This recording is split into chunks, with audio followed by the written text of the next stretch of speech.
नमस्कार दोस्तों, 28 मार्च 2025 को बैंकॉक में एक ऐसा हादसा हुआ जिसने पूरा साउथ एशिया हिला के रख दिया है। म्यांमार और थाईलैंड में भूकंप से भारी तबाही मची हुई है। म्यांमार और थाईलैंड के सामने इतनी बड़ी मुसीबत खड़ी है, एक ऐसी तबाही जिसने दोनों देशों के साथ आसपास के कई पूरे प्रांतों को हिला कर रख दिया। म्यांमार में जिस तरह से भूकंप के तेज झटके महसूस किए गए, रिक्टर स्केल पर 7.7 इसकी तीव्रता मापी गई। एक 33 मंजिला अंडर कंस्ट्रक्शन बिल्डिंग स्काई स्कैपर्स गिर गया। ये तो गिरने का रीजन था एक भूकंप के कारण, लेकिन ये एक सबसे बड़ा भूकंप के कारण हुआ। ये भूकंप म्यांमार से शुरू हुआ, इसका असर करीब 900 किलोमीटर दूर तक पहुंचा। 900 किलोमीटर, मतलब समझ रहे हो। आज हम पूरी डिटेल में जानेंगे क्या होता है भूकंप, कैसे होता है, क्या क्या रीजंस होते हैं। स्वागत है आप सभी का एक बार फिर से। मैं पुष्पेंद्र प्रताप सिंह। आज इस वीडियो में भूकंप के हर एक पहलू की जानकारी लेते हैं। तो सबसे पहले हमको यह समझना होता है कि भूकंप किस किस कारणों से आता है। तो भूकंप के आने के कुछ मेजर 5 कारण हैं। पहला टेक्टोनिक अर्थक्वेक। क्या है कि हम जिस जमीन पे खड़े हैं, ये करीब 100 किलोमीटर, 100-125 किलोमीटर चौड़ा एक पत्थर है। पत्थर मिट्टी का एक पूरा लेयर है ये, तो जिसमें हमको ऊपर में धूल के कारण मिट्टी दिखता है, लेकिन अंदर जब आप बोर करवाते होगे तो नीचे से पत्थर निकलता है। तो पूरे पत्थर है, ऐसे बड़े बड़े पत्थर, हजारों किलोमीटर बड़े बड़े पत्थर के अलग अलग जोन पे पाए जाते हैं, जिसको हम जोन वाइज कहते हैं। आगे मैं और समझाऊंगा। तो जब दो पत्थर आपस में रगड़ते हैं, तो जो जैसे ये टक्कर हुआ, छोटा सा यार कोई अपना झापड़ मारता है तो अपनी गाल हिल जाती है। सेम ऐसे ही झापड़ पड़ा और एक गाल हिल गया। जैसे टकराया जमीन हिल गया। तो जमीन हिलता है उसी को हम भूकंप कहते हैं कि भैया भूकंप आ गया। कुछ लोग ये भी कहते हैं कि भैया जो हमारे नागराज देवता है वो गुलाटी मारते हैं तो भूकंप आता है, जो कि सत्य नहीं है। भगवानों पे पूरा उम्मीद है, लेकिन एक जो टेक्निकल वर्ड्स की मैं बात कर रहा हूं।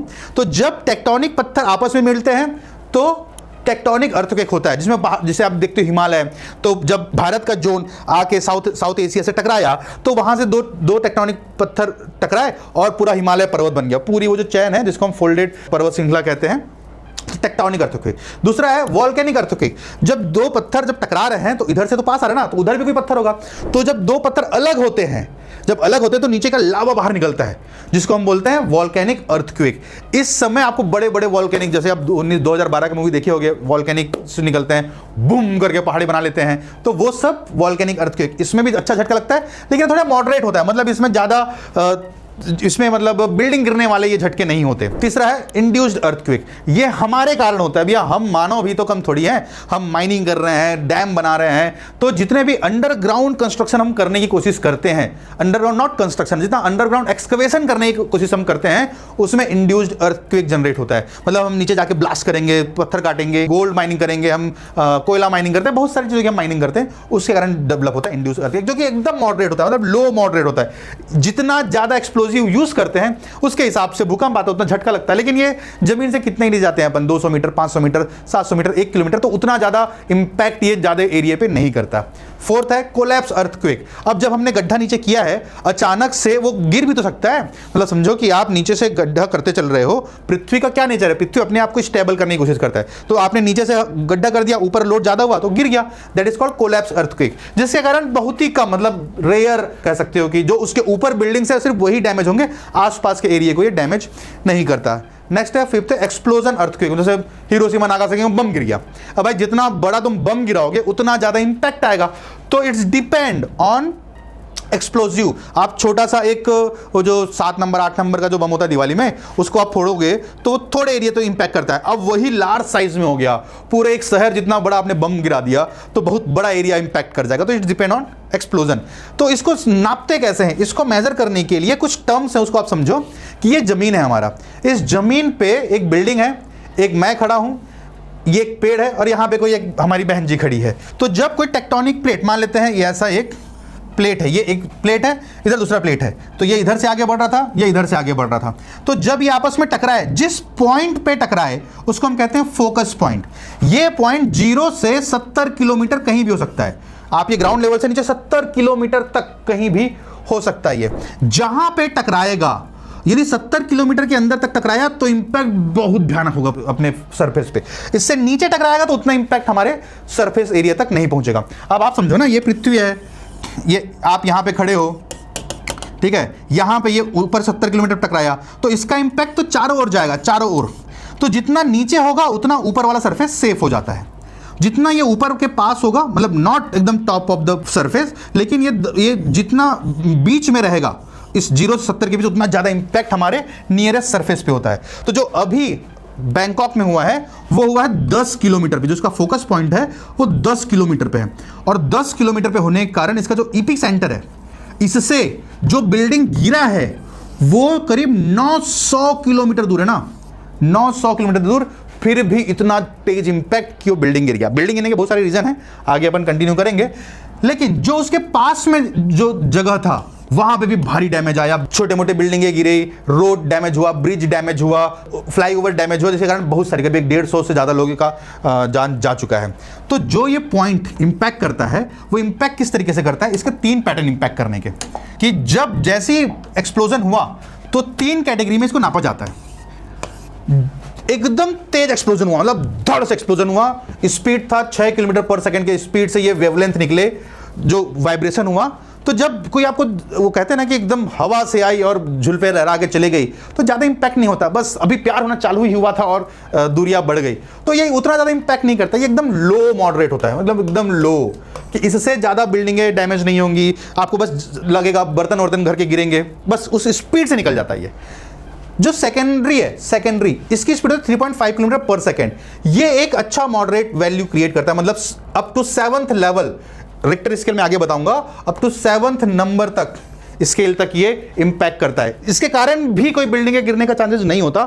जोन 2 जोन 3 पे इस तरीके के भूकंप आपको जनरली आप सुनते होंगे कि दिल्ली में एक छोटा सा भूकंप आया, तो वो प्राइमरी या सेकेंडरी लेवल के होते हैं। ये थोड़े आसान से होते हैं, मतलब ये आपके बिल्डिंग में हल्का सा क्रैक मार के चले जाएगा, कोई छोटा मोटा अंडर कंस्ट्रक्शन, आप कुछ बर्तनें ज़्यादा जोर से गिरेंगी, आप गाड़ी चला रहे हो तो आपको इंपैक्ट फील होगा कि गाड़ी हिल रही है। थर्ड इज कॉल्ड लव, जो रिसर्चर था उसका नाम था भाई साहब का लव, इसने अपने नाम पे दिया 1.5 किलोमीटर पर सेकेंड। ये होता है बड़ा भयानक। इसकी जो वेवलेंथ, मतलब कोई सोचो आपको एकदम धड़ से खींच के मारे और आप कितना तेज गिरोगे, तो उस वाले जोन पे ये इफेक्ट डालता है। ये रेक्टर स्केल पे 7.5 से 7 से ज्यादा इंपैक्ट करने वाला अर्थक्वेक होता है, जिसके कारण बहुत ज्यादा तबाही होती है। अभी जो बैंकॉक में आया है वो आया है 7.7 स्केल का इफेक्ट। 7.7 स्केल का मतलब चालू हुआ, 0 से चालू हुआ होगा भाई, 0 पे स्टैटिक था, 0 से चालू हुआ, ये 7 तक पहुंचा, फिर ये डाउन हुआ। और ये जरूरी नहीं कि सिर्फ ऐसे इंस्टेंट होगा, ये पहले धीरे धीरे चला, फिर बढ़ा, फिर धीरे धीरे कम हुआ। तो पीक के साथ साथ जो ये चालू होना और डाउन होना, ये जो वेव होते हैं, उसके कारण सबसे ज्यादा इंपैक्ट होता है। ये जो पॉइंट अभी हमको 7.7 अचीव हुआ, 7.7 का मतलब इसको समझना नहीं कि 7.7 या 7 कुछ कम ज्यादा है। यदि मान लिया जाए यहां पे एक इंपैक्ट है जिसका x% डैमेज कर रहा है, x% डैमेज कर रहा है, तो 6 से 7वां, यदि 7 रेक्टर स्केल में अपना स्केल का वैल्यू आया है, तो ये 10x होगा, 10 टाइम्स ज्यादा होगा इसका इफेक्ट। अब ये 7.7 है, मतलब यदि ये 10x, यहां पे x था तो ये 10x, तो ये 100x के आसपास, मतलब 70x के आसपास की वैल्यू पे इसने डैमेज किया है। यदि 6 को हम x मान रहे तो 0 से 7 तक की वैल्यू मॉडरेट कहलाती है, 7 से ऊपर हायर वैल्यू कहलाता है, जिसके कारण अच्छा ज्यादा इंपैक्ट होता है। आप समझो कि ना पूरे वर्ल्ड को पहले 5 जोन में बांटा गया था, 1 2 3 4 5, लेकिन कुछ साल पहले जोन 1 को डिलीट कर दिया गया कि अब हम ऐसा बोल ही नहीं रहे हैं कि कोई भी सेफ जोन है पूरे world wide.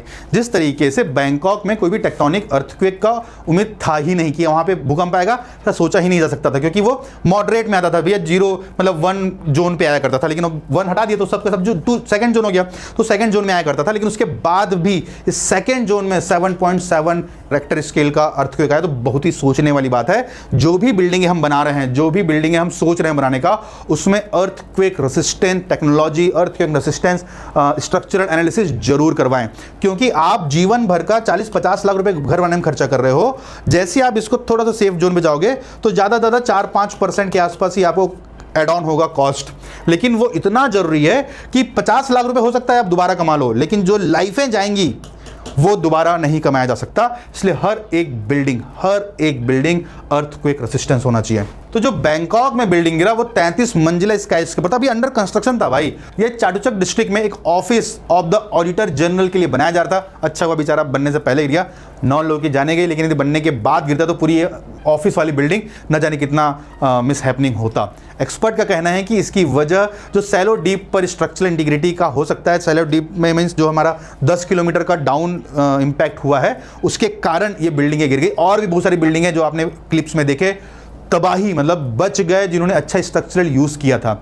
Thailand technically seismic zone पे नहीं आता, जैसे हमने बात किया, मतलब यहाँ जापान या कैलिफोर्निया जैसे स्ट्रिक्ट बिल्डिंग कोड्स नहीं होते क्योंकि अर्थक्वेक जोन पे नहीं है। लेकिन ये घटना एक बड़ा सवाल खड़ा कर देता है कि हमारा बिल्डिंग सच में सेफ है।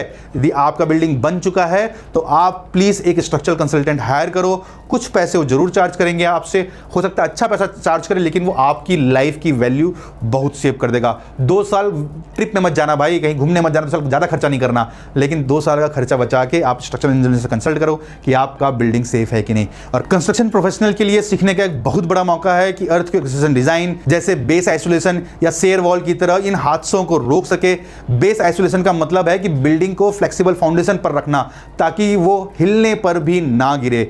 दूसरा, क्वालिटी कंट्रोल कितना जरूरी है। एक बार हम रोटी खाते हैं, जल जाता है, हम रोटी नहीं खाते। चावल थोड़ा कच्चा रह जाता है या ज्यादा पक जाता है, गीला हो जाता है, तो हमको खाने में मजा नहीं आता। सोचो एक पूरा कंस्ट्रक्शन मटेरियल में कितना वैल्यू करता है, कितने लोग की जानें डिपेंड करती हैं उसमें। अगर मटेरियल और इंस्पेक्शन में ध्यान दिया जाता तो शायद ये बिल्डिंग नहीं गिरते। और तीसरा, पुराने स्ट्रक्चर और रेट्रोफिटिंग करना, यानी कि जिस तरीके से मैं बोल रहा था कि लोगों को बुलाओ अपने स्ट्रक्चरल कंसल्टेंट को और उनको जवाबदारी दो कि भैया मेरे बिल्डिंग को रेट्रोफिटिंग करो। मतलब यदि मेरी बिल्डिंग पुरानी हो गई है तो उनको बोलो कि कुछ इसमें लोहा लगाओ, कंक्रीट वंक्रीट लगाओ और इसको सेव करो।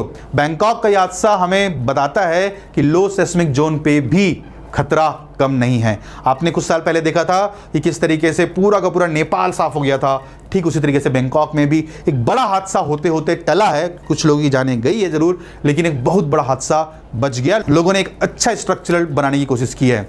अब आम लोगों के लिए बात है, अगर भूकंप आए तो क्या करना चाहिए। तो सबसे पहले भैया नीचे बैठ जाओ, टेबल, बेड, जो भी भारी सामान है जिसमें यदि बिल्डिंग का कोई मटेरियल, क्योंकि बिल्डिंग का मटेरियल बहुत हैवी होता है ना यार, कंक्रीट, ब्रिक वॉल बहुत हैवी होता है। यदि गिरा तो आप किसी सेफ जोन के नीचे छुप के बैठे हो, और थोड़ा भी समय है तो आप तुरंत घर से बाहर निकल के मैदान में चले जाओ।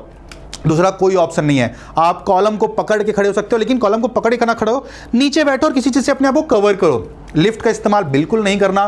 जितना तेज सीढ़ी से नीचे भाग सकते हो भाग जाओ। स्काई स्केपर्स बिल्डिंग बना रहे हैं तो वहां पे एक अच्छा शॉर्टकट एग्जिट जोन होता है कि बस उसमें जंप करे और नीचे स्लाइड करके चले गए। तो इस तरीके की एक्टिविटी हमको अपने बिल्डर्स को बोल के, अपने जितने भी कंसल्टेंट हैं उनको बोल के लगवाओ ताकि जान बच सके। क्योंकि कब होगा यह हादसा हमको नहीं पता, वो कब होगा उस समय के लिए हम सोचते हैं क्यों खर्चा करें यार, क्यों जबरदस्ती अपने कंस्ट्रक्शन प्रोजेक्ट कॉस्ट को बढ़ा देना है। लेकिन एक छोटा सा झटका आपकी पूरी बिल्डिंग को धराशायी कर सकता है और उस पूरी बिल्डिंग में ना जाने कितनी फैमिली सांस ले रही हैं। उम्मीद करता हूं हमारा प्रयास आपको पसंद आ रहा होगा। कंस्ट्रक्शन रिलेटेड वीडियो देखने के लिए चैनल सब्सक्राइब करके ये बिना जाना नहीं तो अगली बार आपको अच्छा नॉलेज मिस हो सकता है। मिलते हैं पूरे जोश अगले वीडियो में, तब तक के लिए जय हिंद, जय भारत।